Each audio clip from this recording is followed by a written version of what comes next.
Ang programang ito ay rated SPG. Striktong patnubay at gabay ng magulang ang kailangan. Maaaring may masiselang tema, lengguwahe, karahasan, sexual, horror o droga na hindi angkop sa mga... Po namin kasi presinto para makakuha po kami ng fingerprint sample.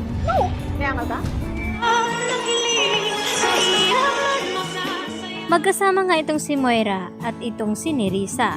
At dito naman na biglang dumating ang mga pulis at nagtataka itong si Moira na kung bakit may mga pulis nga na lumapit sa kanila. Huhulihin ba daw siya nito? At nagtanong-tanong itong si Moira at nataranta na kung gising na ba daw itong si Don Pepe at itinuro na ba daw itong si Moira. At dito nga na sinabi ng mga pulis na hindi sila narito upang hulihin itong si Moira ay iniimbitahan lamang nila ito sa presento nang sa ganon ay makuhanan nga ito ng fingerprint itong si Moira. At dito naman na tumanggi itong si Moira. At dito rin na dumating itong si Giselle at sinasabi dito kay Moira na umaangal ba daw ito at kung bakit takot at natataranta na nga itong si Moira dahil alam ni Moira na may kinalaman nga siya dito sa kidnapping ni Don Pepe. Lalo pat may kasabwat siya dito na si Balahadja at itong si Zoe. At nakadagdag pa nga ang mga nakuha ng mga pulis na mga medical supplies dito sa hideout ni Balahadja. At wala namang ibang gagamit nito kundi itong si Zoe. Kaya pati na rin itong si Zoe ay pinapakuhanan na rin ni Giselle ng fingerprint nang malaman nila kung si Zoe ba ang gumagamit ng mga gamot na iyon.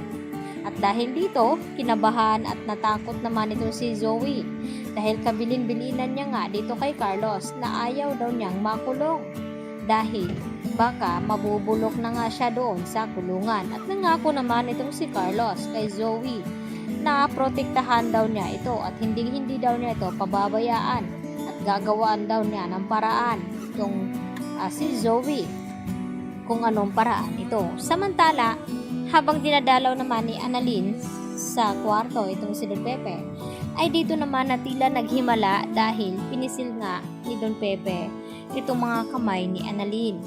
At dito naman na nagbigay ng sign na naintindihan ni Don Pepe ang mga sinasabi dito ni Annalyn. At dito nga napaiyak siya ng husto at tumingin dito kay Doc Lindon. At tila hindi naman nasisiyahan sa ibinalita ni Annalyn itong si Doc Carlos dahil alam niya na kapag nagkamalay at nagising itong si Don Pepe ay malalaman na ng lahat ang tunay na sikreto na tinatago dito ni Carlos Benitez. Kaya naman gagawa na naman ito ng plano upang hindi na nga magkakamalay pa itong si Don Pepe. Subalit dahil porsigido na nga mababantayan lalo dito ni Annalyn ang kanyang lolo Pepe, ay dito naman mahihirapan itong si Carlos na gagawa ng masama dito kay Don Pepe dahil nakapalibot nga ang mga nagbabantay dito kay Don Pepe at isang si RJ at itong si Giselle dahil gusto nga nilang malaman kung sino nga ba ang nagpadukot dito kay Don Pepe upang pagbayarin na nga nila ito. At dito naman nag-aalala itong si Lynette sa mga nakanyang napapansin dito sa kanyang asawa na si Carlos na tila tulala daw ito at hindi mapakali. Kapag tinatanong ni Lynette ay minsan nagagalit nga ito. At dito nga napapansin ni Lynette na tila may malalim na iniisip itong si Carlos. At nagdadalawang isip naman itong si Lynette, tanungin ito baka magalit na naman sa kanya.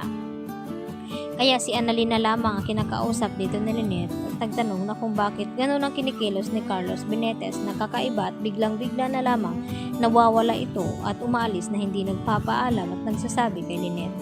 Kaya yan naman ang ating pakatutukan maya-maya mga kapuso, dito lamang yan sa Abot Kamay na Pangarap. Yan lang po at maraming salamat.